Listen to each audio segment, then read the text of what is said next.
Thank you for joining with me. We are in Ken Wapnick's Journey Through the Text of A Course in Miracles. This is Volume 1. We are on Chapter 3, The Innocent Perception. This is Knowledge versus Perception, and the subsection is Judgment. We have already discussed the Last Judgment, but in insufficient detail. After the Last Judgment, there will be no more. Judgment is symbolic because beyond perception there is no judgment.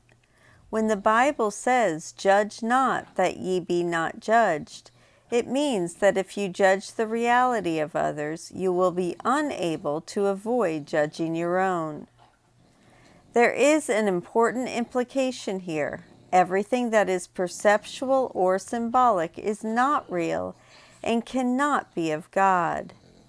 What is symbolized is important, not the symbol itself.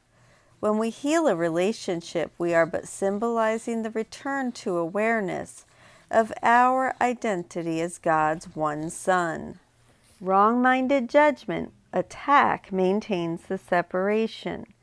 Right-minded judgment, forgiveness, undoes it. The way we see another is the way we see ourselves, and vice versa. Jesus urges us not to judge, for if we do, we merely affirm judgment of ourselves and reinforce the mind's choice for the ego's original judgment of sin. The choice to judge rather than to know is the cause of the loss of peace. Note again that the term know is used technically, synonymous with heaven and the world of spirit. Jesus is saying that whenever we are not peaceful, we should not look to something external for the cause, but rather realize that we choose the ego's judgment instead of the atonement's peace. Judgment is the process on which perception but not knowledge rests. I have discussed this before in terms of the selectivity of perception, pointing out that evaluation is its obvious prerequisite. If I am evaluating, there must be things I am evaluating between, which means I am already in the dualistic world of perception and illusion.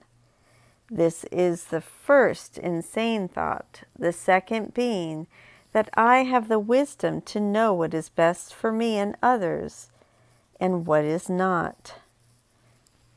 Judgment always involves rejection. It never emphasizes only the positive aspects of what is judged, whether in you or in others.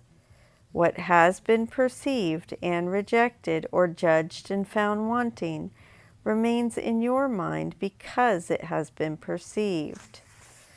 One of the illusions from which you suffer is the belief that what you judged against has no effect. Jesus speaks of what we all have become masters at, judging something as unacceptable and then repressing it. We push it deep into our minds, magically thinking that it is no longer there. The ostrich syndrome. If I do not see or experience it, it is gone. Yet, as Freud showed us, the repressed becomes projected and makes its way into our conscious experience, disguised in dreams, symbols, attack thoughts, etc. The Course emphasizes that when we do not deal with what is unconscious, it festers like an infection and leads to most unhappy consequences. When we look within our new teacher, however, we recognize that the contents of the unconscious came from the choice for nothingness, which we can happily change.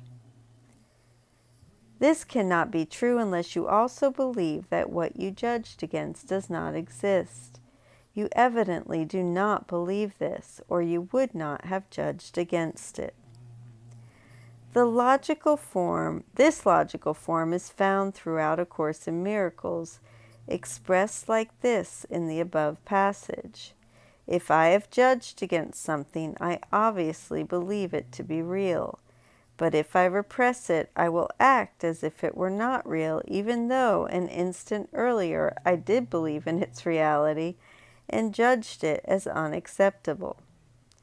This is the denial that leads to problems, because when we reject something in ourselves, evaluating it as sinful, we inevitably project it and see it in others, condemning them for our perceived sin. Since we are not aware of having done so, we are not sure we are justified in our judgments and reactions to them. And I will pick up tomorrow on the reading from the text that moves into, and I will see you then. I love you. Have a beautiful day.